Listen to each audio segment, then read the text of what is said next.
이 요한복음 21장은 여러분 뭐 성경을 혼자서 읽으시거나 또 말씀을 통해 은혜 받을 때 정말 감동적인 그런 순간들이 있지 않습니까? 큰 은혜가 임하는 그런 시간들이 있지요. 하나님의 그 뜨거운 사랑, 은혜를 깊이 체험하고 감격스러울 때가 있는데, 저도 요한복음 이사야 41장에 있는 말씀 그것만이 아니고 오늘 요한복음 21장에 있는 말씀을 읽으면서 참 눈물을 많이 흘렸던 그런 젊은 날의 추억이 있습니다. 하나님의 그 놀라운 은혜가 또 주님의 사랑이 얼마나 크고 감격스러운가. 여러분 한번 생각해 보세요. 여러분이 베드로의 입장이 되어서 예수님이 저의 만찬석상에서 너희들이 다 나를 버리고 떠날 것이다 예언하시지만은 제자들 중에 베드로가 일어나서 큰 소리로 호언장담하지 않습니까? 저 인간들은 다 떠날지라도 저는 끝까지 주님을 따르겠습니다. 아주 호언장담하죠. 그럼에도 불구하고 예수님이 마지막 체포되는 순간에 가야바 집에까지 따라갔지만은 천한 계집종 앞에서 예수님은 모른다 부인하기도 하고 심지어는 저주하기도 하는 그 연약한 모습을 보이지 않습니까? 예수께서 3일 만에 부활하셔서 숨어있는 제자들에게 찾아오셨을 때 그 감격과 기쁨은 전혀 없이 그 놀라운 그 초자연적인 능력을 경험하고 그 예언대로 성취되었음을 목도했음에도 불구하고 베드로는 갈릴리 호수로 도망가지요. 자기의 민낯이 다 드러난 거예요. 자기의 연약함이나 치부가 다 드러나서 어떻게 사람들 앞에 얼굴을 들고 설 수 있겠습니까?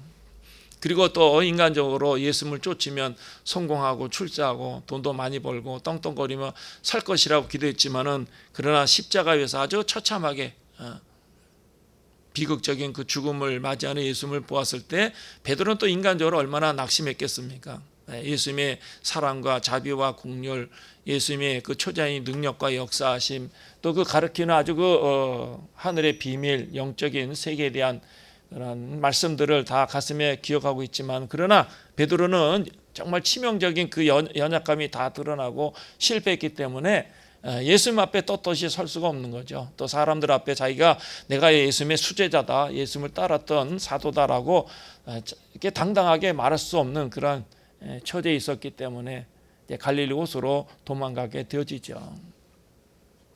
베드로의 마음은 저는 충분히 이해할 수 있겠다 그런 생각이 들어요. 그의 느낌이나 그의 생각이 어떠했을까?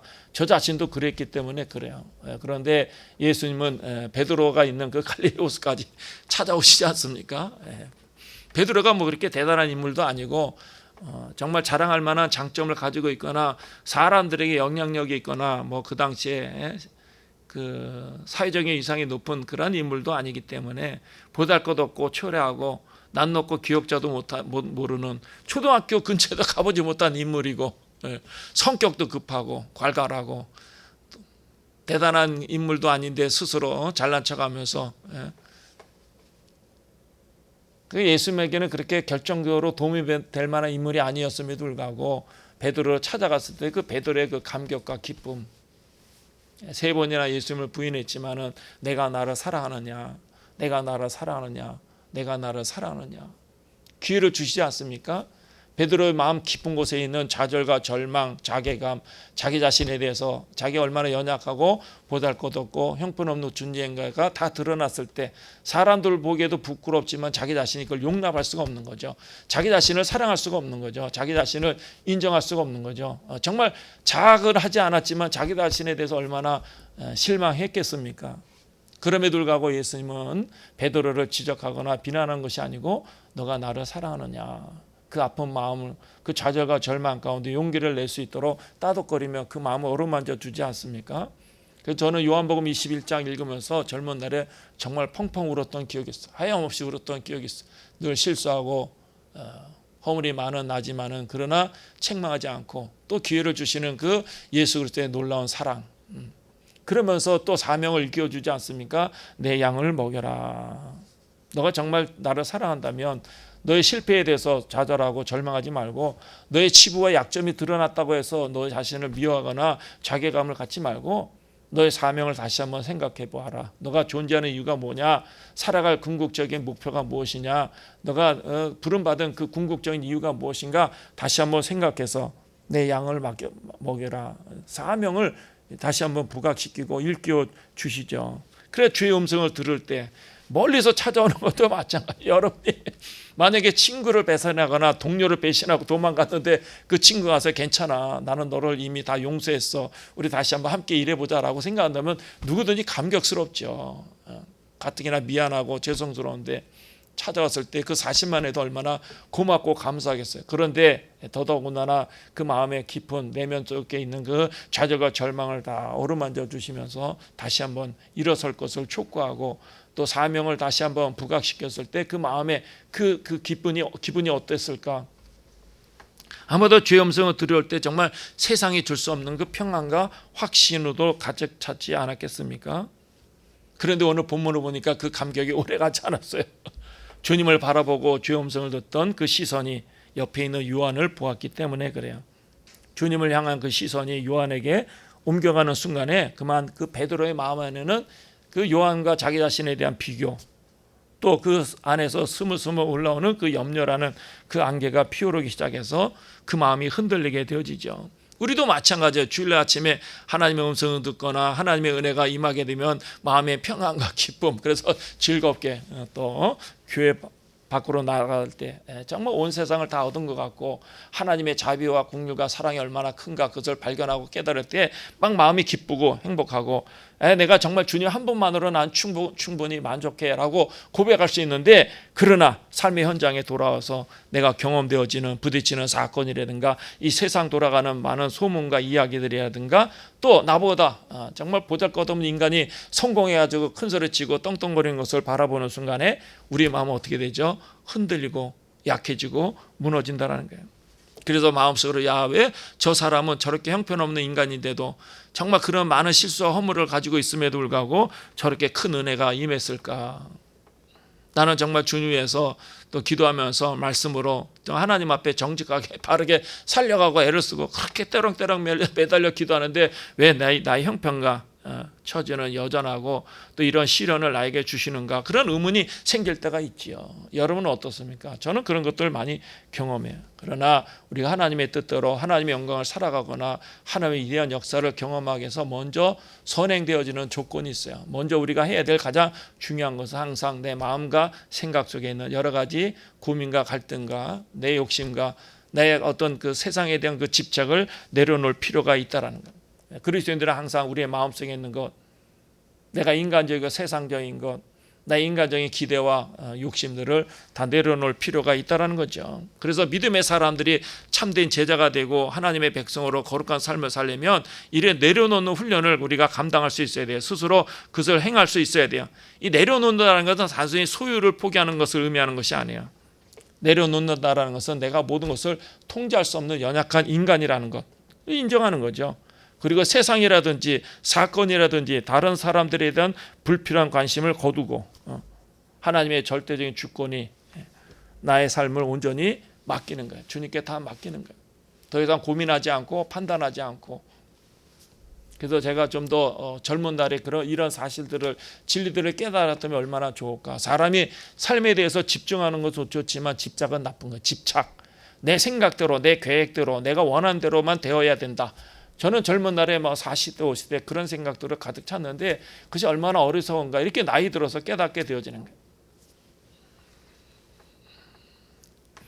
그래서 베드로가 오늘 21절에 그를 보고 예수께 여짜오되 주님 이 사람은 어떻게 되겠사옵나이까.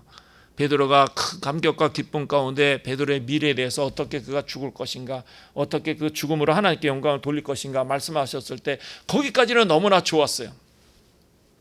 죽음이라는 것도 두렵지만 내가 하나님의 영광에서 쓰임받는다는 사실이 얼마나 감격스러운가. 그래서 그 마음이 예수님께 집중되어지고 하나님의 영광을 생각하게 되어졌는데, 그런데 그 시선을 요한을 향하는 순간에 그 마음에 잔잔하고 평안이 넘치는 마음속에 질투와 시기가 요동치기 시작하는 거예요. 우리의 순수한 신앙의 마음들이 세상을 향해서 다른 어떤 사람을 대한 호기심과 비교의 관심을 옮겨가면 우리의 신앙은 무너지기 시작한다는 거예요. 우리가 건강하고 행복한 삶을 사는 비결이 무엇입니까? 꼭 성공하고 출세하고 돈이 많아야만 되는 것은 아니에요. 항상 우리의 마음과 생각이 주님께 고정되어 있으면 우리는 건강한 삶을 살 수 있어요. 넉넉한 삶을 살 수 있어요. 어떤 상황에서도 기뻐하고 웃을 수 있는 삶을 살 수가 있다라는 거죠. 그런데 하나님께서 내게 주신 은혜와 은사가 있음에도 불구하고 항상 우리는 끊임없이 세상이라든지 다른 사람을 훔쳐보면서 스스로 자기 자신을 괴롭힌다는 거죠. 하찮은 인간이, 내 밑에 있던 인간이, 내가 생각해도 내 기준으로 정말 형편없는 인간이 갑자기 성공해가지고 사람들에게 주목을 받고 관심을 받기 시작하면 우리 스스로도 생각하, 이 사람은 과연 어떻게 되겠습니까? 하나님께 질문을 던지지 않습니까? 주님을 바라보던 시선을 세상이라든가 문제라든지 다른 사람에게 옮겨주는 그 순간부터 우리는 불행해지는 거예요. 그리고 나에게 있는 그 하나님의 놀라운 은혜와 그 축복과 은사의 가치가 다 사라지게 되어져요. 내게 소중한 하나님의 은혜와 생명의 말씀들이 내 안에 가득 차고 그것을 내 마음에 품고 사랑하지 얼마나 감격스러운가, 그것을 잃어버리게 되어진다는 거예요. 그래서 이 내려놓는다라는 것은 타인을 향한 불필요한 시선, 세상에 대한 관심, 세상에 대한 호기심을 거두는 데서부터 시작되어진다는 거죠. 그런 걸 다 잘라버려야 돼. 그래서 하나님께서 아브라함에게 너의 본토 친척 아비의 집을 떠나라, 단순히 공간의 이동만을 말하는 것이 아니야. 항상 과거를 단절하고 너가 경험되어진 그 과거의 사실들을 다 잊어버리고 하나님께서 이루실 크고 놀라운 역사를 바라보고 앞으로 나아가라는 거죠. 제가 84년도 2월에 장교로 임관해가지고 3월 달부터 6월 달까지 4개월 동안 광주 보병학교에서 훈련을 받는데 그 4개월 훈련 중에 다 이제 기억은 안 나고 동봉유격장이라 유격 훈련을 2주간 받았어요. 1주차는 체력 단련이에요. 그래서 막 훈련을 받죠. 유격 훈련을 받고 2주차는 도피밀 탈출. 그 중에서 레펠 교육이 있어요. 레펠 교육이라는 것은 높은 산에서 줄 하나 옆에 매달고 내려오는 거죠. 그래도 그 위에 올라가면은 그 좁은 공간에 정말 밑에는 15m, 20m 절벽이에요. 밑에는 바위가 막 널려 있고 그 좁은 공간에서 이제 PT 체조하면서 누웠다가 좌로 굴러 우로 굴러 그 한 발에서 두 발 정도만 내려가면 이제 낭떠러져. 얼마나 오금이 저리고 떨리는지 몰라요. 지금도 40년이 지났지만 아직도 기억해. 동봉유격장 인하대를 졸업한 우리 동기는 과로로 인해서 그곳에서 생명을 잃었어요. 부대가 자대까지 배치받지 못하고 힘들어가지고 그만 과로로 쓰러진 친구가 있을 정도로 너무나 아주 그냥 힘든 훈련의 과정이었어요. 2주 동안 살이 쪽 빠져 5kg나 빠져. 저도 5kg나 빠져. 그런데 그 레펠을 타고 이렇게 내려올 때 15m, 20m 되는데 경험이 없잖아요. 얼마나 두렵고 오금이 떨리고 내려가긴 해야 되고 안 그러면 막 구대장이 막 야단을 하고 막 욕을 하고 막 훈련을 시키고 그러니까 그 경험도 없는 그 상태에서 내려가려고 하는데 겁이 나는 거예요. 밑에 보면은 자칫 잘못하면 그냥 떨어져 완전히 온몸이 박살이 나죠. 그런데 구대장이 그 지휘하는 교관이 요령을 가르쳐 주는 거 지금도 기억하는데 이 레펠을 타고 내려갈 때 그 비결이 뭐냐, 안전하게 내려갈 수 있는 비결이 뭐냐, 위를 보라는 거야. 위를 보라는 거야. 아래를 보지 말고 위를 보라. 아래를 보면 겁이 나고 두려운 거야. 떨어지면 그냥 거기 바위가 이렇게 돌산이기 때문에 바위로 딱 널려 있기 때문에 거기 떨어지면 죽거나 아주 몸이 박살이 나는 거야. 겁이 나죠. 그래도 막 겁을 내고 막 두려워하고 떠는 그런 장교, 초급 장교는 그 중간에 매달려 있어요. 매달려. 올라가지도 못하고 내려가지도 못하고 막 거기서 한참 동안 매달려 있는 그런 동기들도 있었어요. 지금도 기억하기는 위를 바라보라는 거예요.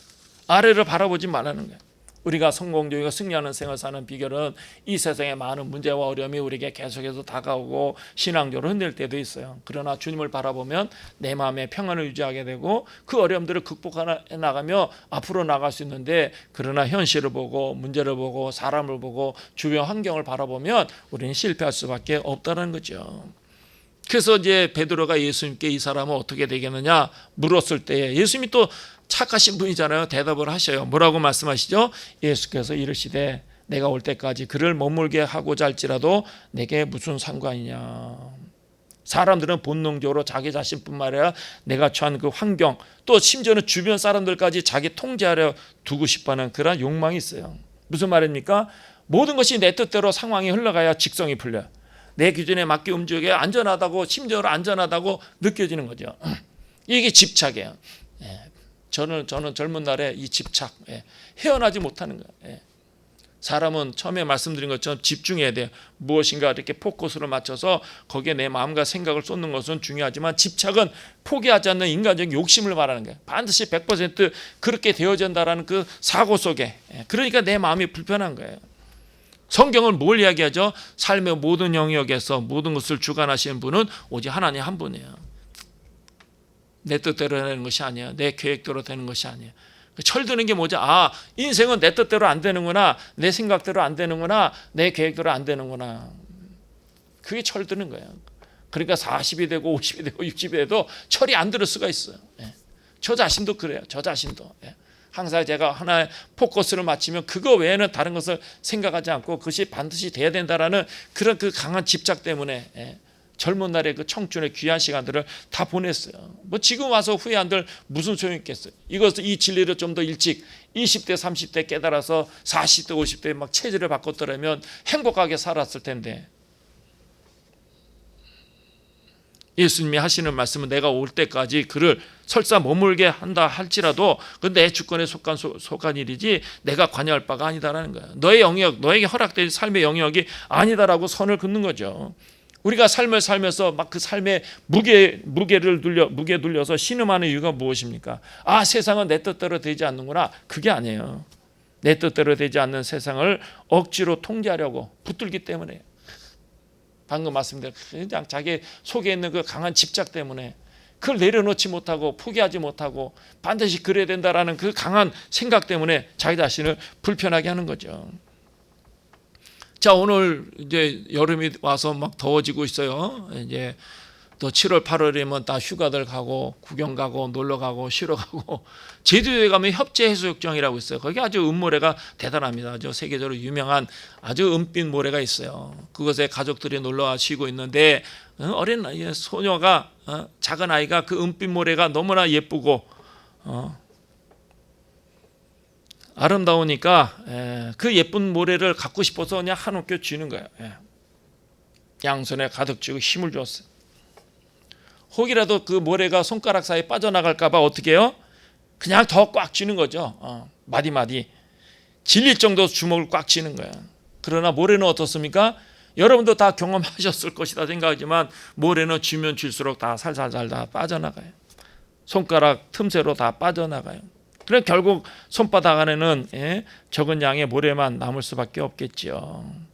그러니까 아이가 그냥 놓치기 싫어서 꽉 쥐고 있는 사이에 손가락은 굳어버리고 손바닥은 벌겋게 될 지경이 되었다라는 거예요. 그때 아빠가 옆에 와서 다정하게 그 소녀에게 딸아이에게 이야기하죠. 야, 손을 그렇게 꽉 쥐고 있으면 손만 아프단다. 손바닥을 활짝 펴보렴.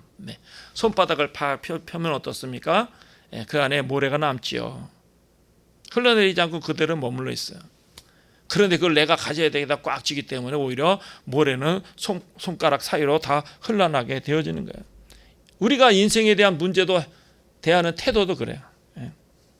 내 인생을 내가 통제하려고 하고 내 힘으로 주도하려 하기 때문에 오히려 더 악화가 되고 상처만 낳고 피로가 쌓이게 되어지는 거죠. 신앙이 무엇입니까? 믿음이 무엇입니까? 내 모든 관계된 문제와 일들을 내가 스스로 통제할 수 없다는 사실을 인정하고 내려놓는 것, 그게 신앙이에요. 하나님을 믿기 때문에, 신뢰하기 때문에 그래서 내가 내려놓는 거예요. 그러니까 주님 무슨 상관이냐라고 말씀하실 때 손을 펴야 돼요. 우리가 살다 보면은 저도 그걸 과거에 많이 경험했지만 사람이 수렁에 빠지면 어떻죠? 막 거기서 벗어나기 위해서 몸부림을 쳐. 안 돼요. 수렁에 빠지면 가만히 있어요. 그래야 오래라도 버티고 지킬 수가 있어요. 수렁에서 헤어나려고 몸부림을 치면 더 깊이 들어가게 돼 있어요. 수렁에 빠지게 되면 반드시 외부에서 도움이 와야 돼. 그래야 내가 살아날 수 있어. 엎드려 잠잠히 하나님을 바라보고 기도하면 반드시 하나님이 역사하시는데 내가 살아나려고 막 몸부림을 치면 더 깊이 빠진다라는 거예요. 우리가 내 인생에 대해서 내 뜻대로 어떻게 해보겠다라는 그 시도를 멈추고 주님의 절대적인 주권을 인정하고 모든 걸 맡길 때 그 마음에 평안이 없고 진실된 기도가 시작되어지고 그 기도가 상달되고 응답받게 되어지는 거예요. 우리가 해야 될 것이 무엇입니까? 너는 나를 따르라. 다른 사람에 대해서, 세상에 대해서, 너가 경험된 여러 가지 인생의 문제에 대해서 걱정하고 고민하고 몸부림을 치지 말고 다 내려놓고 너는 나를 따르라. 오직 하나님께 내게 맡겨진 사명과 하나님께서 내게 맡겨주신 사명과 삶에 집중하라는 거야. 내가 하나님 앞에 해야 될 것이 무엇인가, 내게 허락되어진 축복이 무엇인가, 내가 하나님 앞에 어떤 삶의 자세와 태도를 가지고 살아가야 될 것인가 집중하라는 거죠. 다른 사람이 어떠하든지 너만의 길이 있고 사명이 있다는 것을 잊지 말라고 아주 강하게 엄하게 명령하는 거예요. 그러니까 저 자신도 사실은 그걸 제가 잘하는 것 같아요. 다른 사람 보지 않아요. 여기저기 쫓아다니고 사람들과 좋은 관계를 맺고 내가 목회 어떻게 좀 도움을 받을까, 그런 데 집중하지 않았어요. 사실은. 베드로는 베드로의 길이 있어요. 요한은 요한의 길이 있어요. 가룟 유다도 가룟 유다의 길이 있어요. 사도 바울은 사도 바울이 가야 할 길이 있고 저마다에게 길이 있어요. 하나님 우리 공장에 찍어내듯이 똑같은 제품으로 만들지 않았다라는 거예요. 한 사람 한 사람 걸작품으로 거기에 대한 기대와 하나님의 계획과 하나님의 뜻과 하나님의 목표가 있고 각자에 맞는 삶의 분량과 은혜의 색깔을 부여하셨어요. 어떤 사람은 빨갛게, 어떤 사람은 파랗게, 어떤 사람은 노랗게, 어떤 사람은 초록으로, 어떤 사람은 하얗게.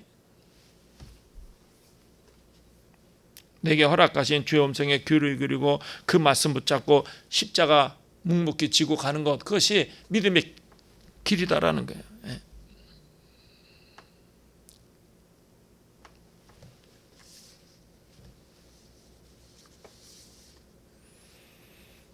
남의 삶에 기웃거리며 인생을 허비하지 말라. 우리 마음이 이럴까 저럴까 그렇게 해서 되어지는 것은 아무것도 없어요. 항상 믿음의 삶이라는 것은 하나님 앞에 사는 것. 라틴어로 코람데오라는 것은 하나님 앞에서, 내가 하나님 앞에서 살아가는, 하나님이 나를 어떻게 평가하고 하나님이 나에 대한 계획이 무엇이고 오늘도 하나님이 나에게 무엇을 말씀하시는가. 지금 내 문제가 중요한 것이 아니야. 우리가 그 문제에 집중하고 사람에게 관심을 갖고 세상에 막 시끌벅적한 이야기에 막 우리 마음과 생각이 집중되어지면 하나님의 음성을 들을 수가 없어요. 하나님의 뜻을 깨달을 수가 없어요. 더 나아가서 우리의 문제가 해결되는 것은 아니에요. 항상 우리는 하나님 앞에 서 있는 거예요. 하나님의 나에 대한 계획이 무엇인가, 내가 오늘 해야 될 일이 무엇인가, 하나님이 나에게 무엇을 요구하시는가, 내게 허락되는 축복이 무엇인가, 하나님의 약속의 말씀이 무엇인가, 거기에 집중해야 돼. 다른 데 관심을 가질 필요가 없어요. 우리가 다른 데 마음을 빼앗긴 것이 우리를 행복하게 해주는 것이 아니에요. 우리의 문제를 해결해 주는 것이 아니에요. 항상 하나님께 집중해서 주의 음성에 귀를 기울이면 하나님 우리를 통해서 크고 놀라운 역사와 영광을 나타내신다라는 거죠. 그러니까 우리는 내게 맡겨진 그 삶의 자리에서 주님을 따르는 신실한 종이 돼야 돼. 내게 주어진 것이 얼마나 귀하고 소중하고 그 주어진 하나님의 은혜 가운데, 축복 가운데 그 하나님의 은혜가, 하나님의 사랑이 얼마나 큰가를 깨달을 수 있어야 돼. 절대로 다른 사람하고 비교할 것도 아니고 다른 사람의 삶에 대해서 우리가 바라보면서 시기와 질투의 마음을 가지고 낙심할 필요가 전혀 없다라는 거예요.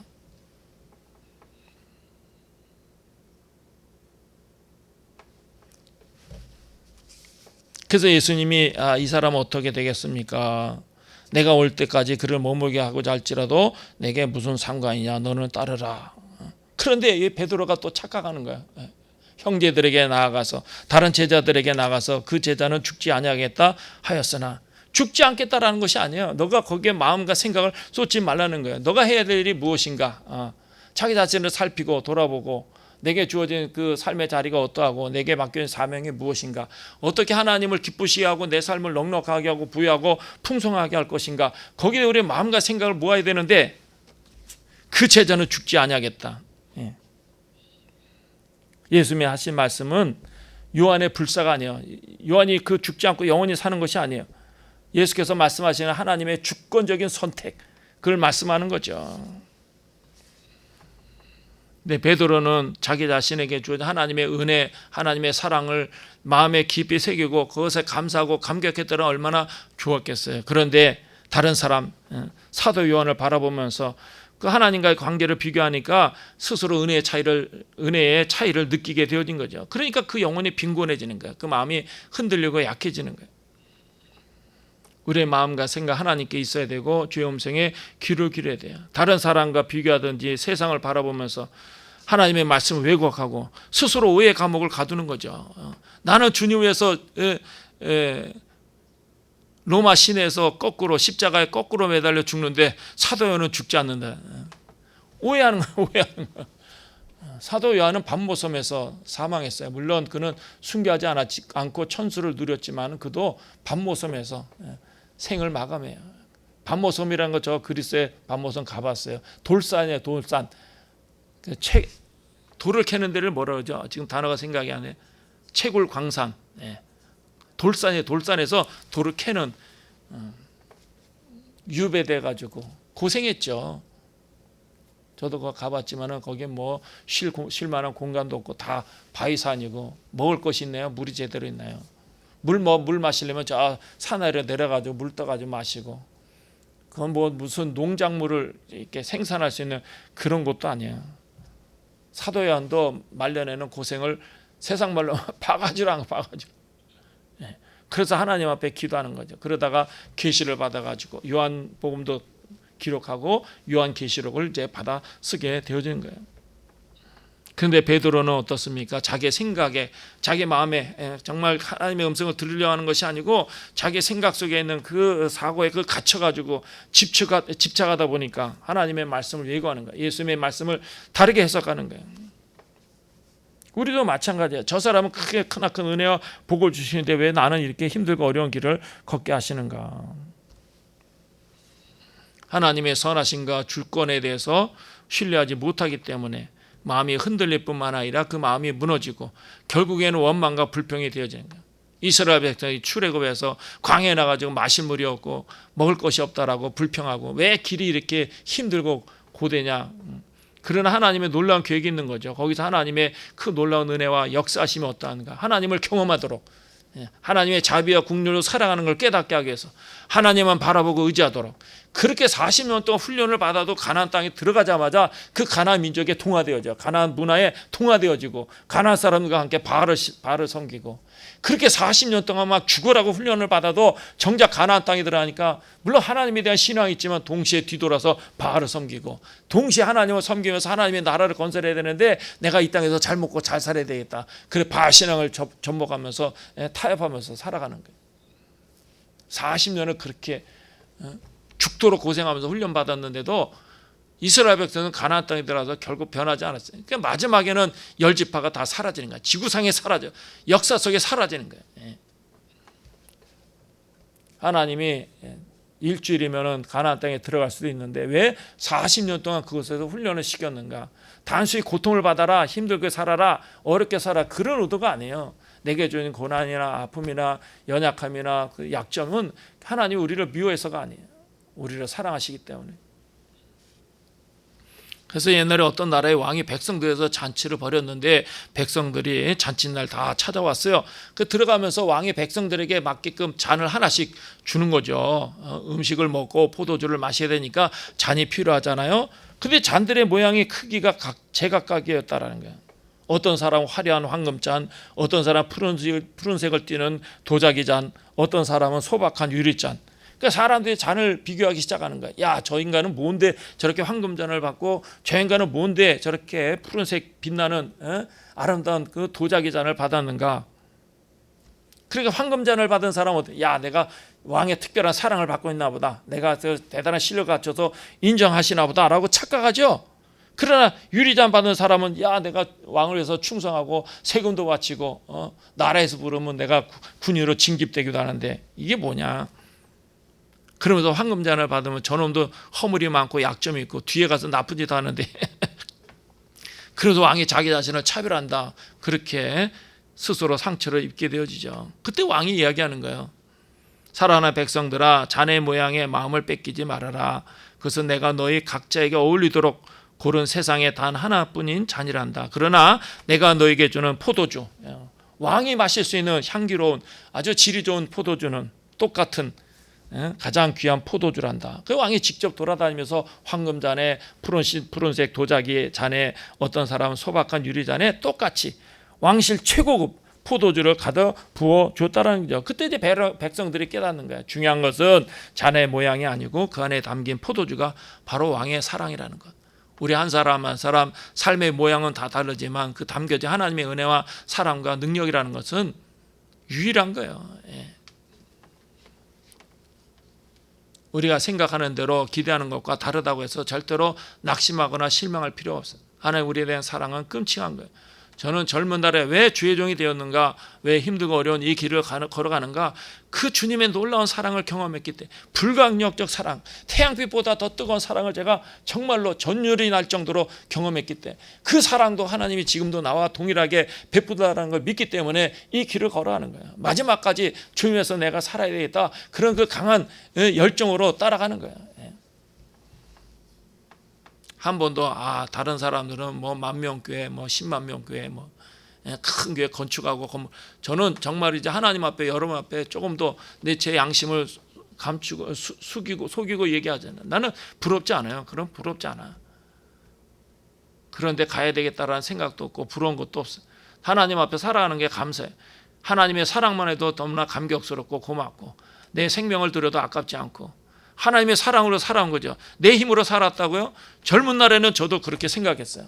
내가 열정적으로 살고 뜨겁게 살고 이것도 해야 되고 저것도 해야 되고 계획도 세우고 목표도 크고, 지금까지 살아온 것은 하나님의 은혜와 하나님의 도우심과 하나님의 사랑으로 사는 것이 내 노력과 내 열정으로 살아간 것은 아니다라는 거예요. 그러니까 우리에게 주어진 잔이 황금잔처럼 빛나 보일 수도 있고 또 깨지기 쉬운 유리잔처럼 보일 수도 있어요. 그러나 하나님의 주권적인 사랑은 나에게 가장 잘 맞도록 제작해 주신 최고의 선물이라는 것을 믿어야 돼요. 그 잔 속에 담긴 하나님의 엄청난 사랑, 예수 그리스도의 보혈의 은혜, 성령 하나님의 내주하심. 그러나 황금잔을 가진 자나 푸른 도자기 잔이나 소박한 유리잔이나 차별 없이 동일하게 풍성하다. 동일하게. 그 담겨진 하나님의 은혜와 사랑은 동일한 거야. 내 안에 있는 그 하나님의 그 자비와 국률은 동일한 거야. 큰 교회를 하기 때문에 특별하고 작은 교회를 하기 때문에 보잘것 그런 거 없어요. 다른 사람은 성공했기 때문에 하나님이 특별히 사랑하고, 나는 그냥 보잘것 없는 음식을 먹고 살기 때문에 하나님의 사랑이 형편없냐, 그런 거 없다라는 거예요. 하나님의 사랑이라는 것은 누구에게나 다 대단한 거예요. 그걸 깨닫고 그걸 감사하고 그것을 기뻐하며 살아가는 것이 신앙의 본질이고 가장 핵심적인 요소라는 것을 잊어서는 안 된다는 거예요. 오늘도 마찬가지요. 우리는 생각이 많아요. 근심과 염려가 많아요. 그걸 짐을 지고 살아가기 때문에 삶이 버겁고 힘들 때가 많죠. 그러나 주님 뭐라고 말씀하십니까? 내게 무슨 상관이냐, 너는 나를 따르라. 걱정하지 말라는 거예요. 걱정하지 마. 쓸데없는 거예요. 쓸데없는 거예요. 제가 젊은 날에 생각이 많아가지고 한번 생각하면 막 오랫동안 3개월이 6개월이고, 또 머리도 좋아가지고 한번 생각하면 지구가 뭐 6바퀴 반돌 동안 저는 막 온갖 생각해. 사람이 스스로 아무것도 안 하고 혼자 고민하고 생각하면 그 결론은 뭔지 알아요? 죽음밖에 없어요. 죽음밖에 없어요. 그래서 젊은 날에 나는 도저히 살아갈 힘도 없고 자신도 없고, 내가 왜 존재하는지, 무엇을 위해 살아야 되는지, 나의 가장 가치 있고 귀한 것이 무엇인지. 젊은 날에 이렇게 살아서 뭐하냐. 인생을 너무 빨리 깨달은 것 같아요. 인생을 너무 빨리 세상을 들여다보면 아무것도 없어요. 사람들은 집착해서 쫓아가지만은 그런 건 다 허망한 거야. 다 지나가면 바람 같은 거야. 아침 안개 같은 거야. 이게 살아서 뭐 하겠냐. 그때 예수 그리스도를 만난 거죠. 사도 바울처럼, 사도 바울이 다메섹 도상에서 주님 만난 거, 그렇게 만난 거예요. 그 사랑과 그 은혜, 내가 왜 존재하는가, 무엇을 위해 살아가야 되는가, 내가 가장 가치 있는 것이 무엇이고 귀한 것이 무엇인가. 나는 참으로 사람들에게 관심을 받지 못하지만 하나님의 자비와 공률이 얼마나 대단하고 크고 놀라운가, 그걸 너무 경험한 거예요. 젊은 날에서뿐만 아니라 지금까지 수없이 많은 사건과 일을 통해서 경험한 거예요. 우리의 삶이 고달프고 무거운 이유가 무엇입니까? 우리에게 주신 하나님의 사랑이 부족해서가 아니에요.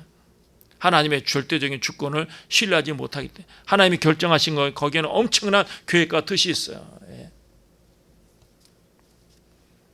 세상이 어떤 방식으로 흘러가든지, 남들이 어떻게 살아가든지, 주님이 각 사람에게 향한 그 완전한 계획, 사랑을 가지고 계심을 고백하면서 힘을 내야 돼요. 용기를 내야 돼요.